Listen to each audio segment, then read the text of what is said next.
વિદ્યાર્થી મિત્રો, ગોળીય સપાટી પાસે થતું વક્રીભવન. હવે આ જે બધી છે એ સમજૂતી છે અને આપણે સમજવા પ્રયત્ન કરીએ. હું આકૃતિ સમજાવું છું. પહેલાં આ એક વક્રીભવન કારક વક્ર સપાટી લઈએ. વક્રીભવન કારક આ વક્ર સપાટી લીધી. આ જે વક્ર સપાટી છે એ વક્ર સપાટીનું વક્રતા કેન્દ્ર હું તમને બતાવું છું. સી અને આ રીતે આ જે માધ્યમ છે એ માધ્યમનો વક્રીભવનાંક n2 છે અને એની બહાર જે માધ્યમ છે એનો વક્રીભવનાંક n1 છે.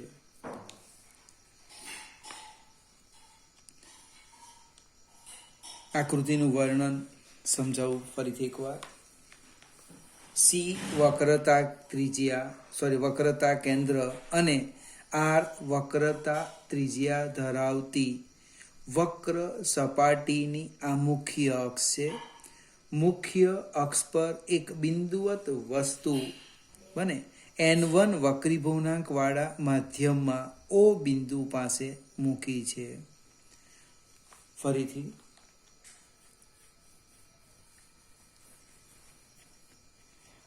આકૃતિમાં શું દર્શાવ્યું કે n2 વક્રીભવનાંક ધરાવતા માધ્યમની વક્ર સપાટી દર્શાવી છે. આ વક્ર સપાટીનું વક્રતા કેન્દ્ર સી, વક્રતા ત્રિજ્યા r અને એની મુખ્ય અક્ષ પર n1 વક્રીભવનાંક વાળા માધ્યમમાં બિંદુવત વસ્તુ O મૂકી છે. હવે આપણે ઓનું પ્રતિબિંબ મેળવવાનું છે. કેવી રીતે મેળવાય તે જોઈએ. તો ઓમાંથી નીકળતા કિરણો, હું પહેલા આકૃતિ સમજાવું. બે કિરણો લેવાના છે. એમાંનું એક પહેલું કિરણ લઈએ, બને ON.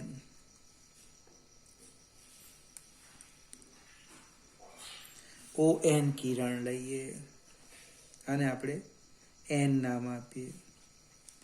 હવે CN એ n બિંદુ પાસે લંબ થવાનો. CN એ વક્રતા કેન્દ્ર છે એટલે વક્રતા ત્રિજ્યા એટલે સ્પર્શક પાસે લંબ થવાનો. લંબ અને આપાત કિરણ વચ્ચેનો કોણ એને આપણે આપાત કોણ કહેવાના. I. હવે પ્રકાશનું કિરણ અહીંયા આપણે શરત લખીએ n2 ગ્રેટર ધેન n1. પ્રકાશનું કિરણ પાતળા માધ્યમમાંથી ઘટ માધ્યમમાં જાય છે. એટલે ધારો કે માધ્યમ એક જ હોતે તો આમ જતે, પણ અહીંયા માધ્યમ બદલાવાથી અને પાતળામાંથી ઘટમાં જાય એટલે એ લંબ તરફ વાંકું વળે બને અને આ દિશામાં આપણે I ફોર ઇમેજ બને NI દિશામાં ગતિ કરે. બીજું કિરણ લઈએ આપણે કે સીધું જ બને અક્ષની દિશામાં ગતિ કરતું કિરણ. હવે અક્ષની દિશામાં ગતિ કરે, આને ધારો કે હું O નામ આપું, તો CO એ વક્રતા ત્રિજ્યા થાય અને O બિંદુ પાસે એ લંબ થવાનો. એટલે સપાટીને લંબ આપાત થતું કિરણ વિચલન અનુભવતું નથી અને અક્ષની દિશામાં આગળ ગતિ કરે. આ બંને વક્રીભૂત કિરણો બને એક આ અને બીજું આ બંને I બિંદુ પાસે ભેગા મળે એટલે I શું થવાનું? બિંદુવત વસ્તુઓનું બીજા માધ્યમમાં પ્રતિબિંબ થવાનું.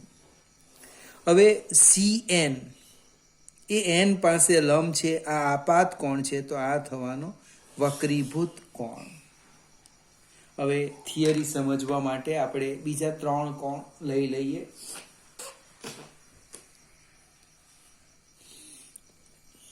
ON એને ધારો કે હું આલ્ફા કેમ બને NOC એને આલ્ફા કહીએ. NCO O ડેશ આને લેવું જોઈએ તો એને આપણે બીટા કહીએ, આને આપણે ગેમા કહીએ. ફરીથી આ તો થિયરી છે, સમજવા માટે પ્રયત્ન કરીએ. સાઈડ પર લખું છું અહીંયા જો, માપ ખૂણો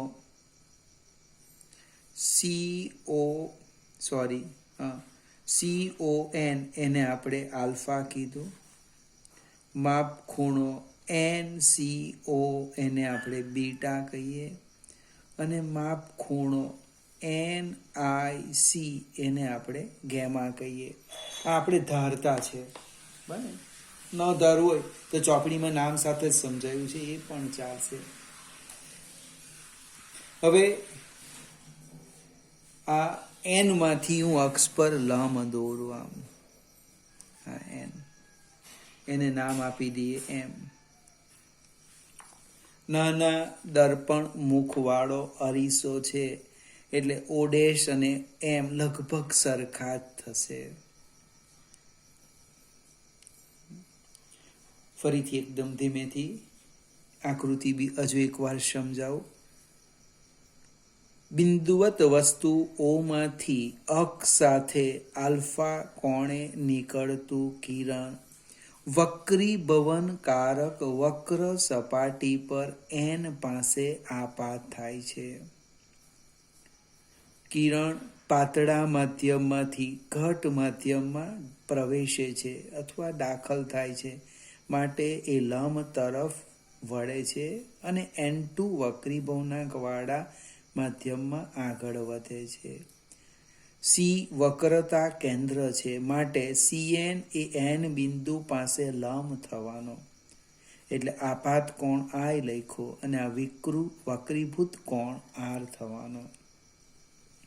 બીજું, અક્ષની દિશામાં ગતિ કરતું કિરણ અને વક્રીભવનકારક વક્ર સપાટી પર ઓડેશ પાસે લંબ રૂપે આપાત થાય, એ વિચલન અનુભવ્યા સિવાય અને N2 વક્રીભવનાંક વાળા માધ્યમમાં અક્ષની દિશામાં ગતિ કરે. બંને વક્રીભૂત કિરણો I પાસે મળે છે, એટલે I એ બિંદુવત વસ્તુઓનું પ્રતિબિંબ છે. હવે NM લંબ અક્ષ દોર્યું.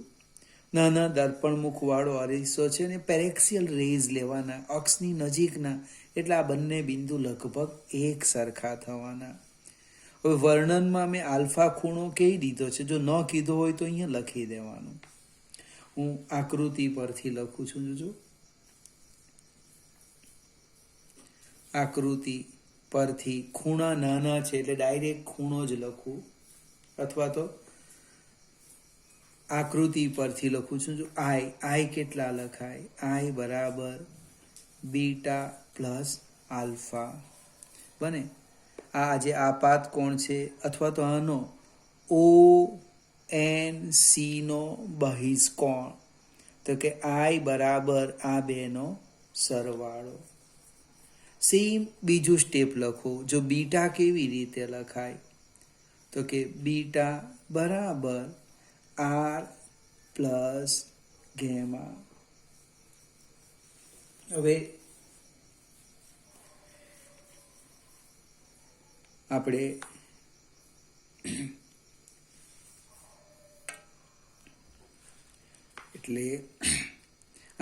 R લખવાના. R બરાબર શું થવાનું? R બરાબર બીટા માઇનસ ગેમા. R બરાબર બીટા માઇનસ ગેમા. આ એક આપાત કોણ આવી ગયો, આ વક્રીભૂત કોણ આવી ગયો. હવે આપણે N પાસે સ્નેલનો નિયમ લખીએ. N બિંદુ પાસે સ્નેલનો નિયમ.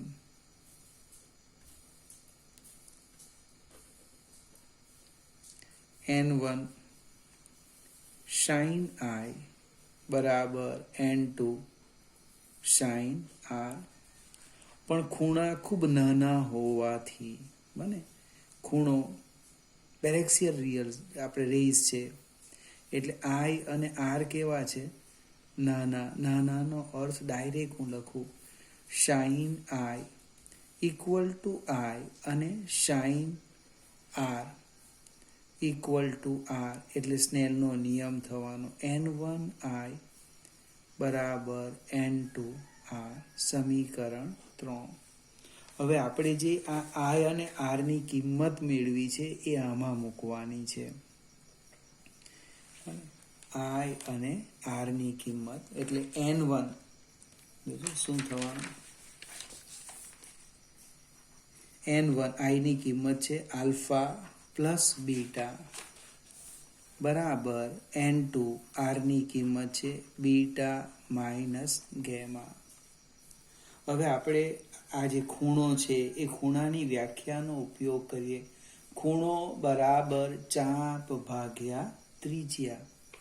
ખૂણો બરાબર ચાપ ભાગ્યા ત્રિજ્યા. તો જોજો ખૂણો બને ચાપ, તો કે આને હું લઈ લેમ ઓ ડેશ એન ભાગ્યા ત્રિજ્યા ઓ ડેશ, અથવા ઓ એમ લઈ લઉં.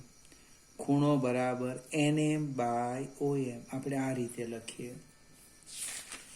આલ્ફા જોજો દરેક ખૂણા માટે લખું છું, આલ્ફા થવાનું NM બાય OM. એ જ પ્રમાણે બીટા લખીએ આકૃતિ પરથી. બીટા બરાબર NM બાય MC.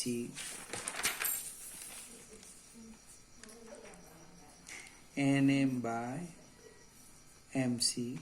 એ જ પ્રમાણે ગેમા લખો. ગેમા શું થવાનું, તો કે NM બાય MI.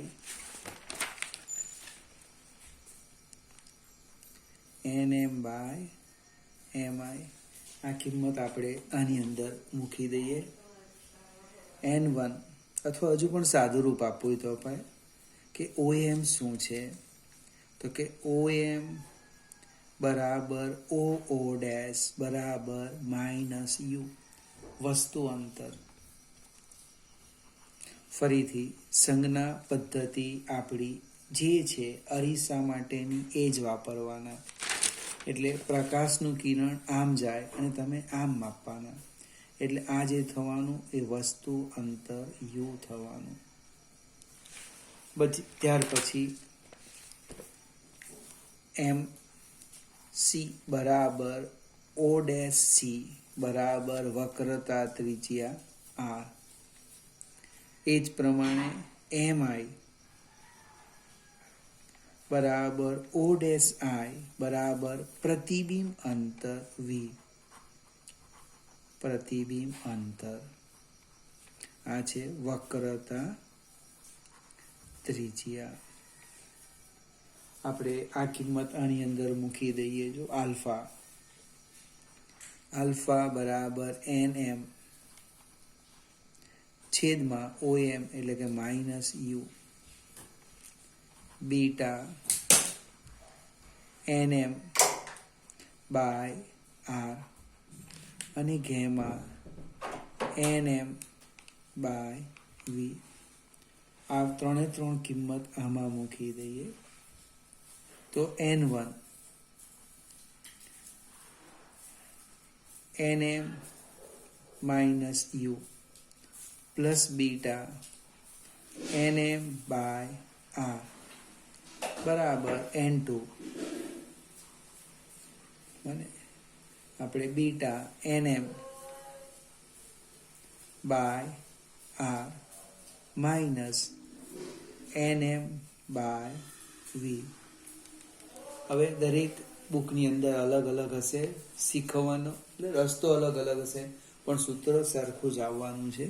કોઈકને વિચાર આવે કે એમની જગ્યા ઓ લેમ તો પહેલેથી લખે આલ્ફા ચાપ O ડેશ N ભાગ્યા ત્રિજ્યા, ચાપ ભાગ્યા ત્રિજ્યા, ચાપ ભાગ્યા ત્રિજ્યા, તો એમ આવશે જ નહીં.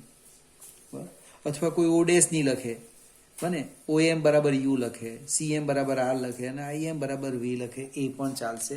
ટૂંકમાં અંતર ખૂબ નાનું છે.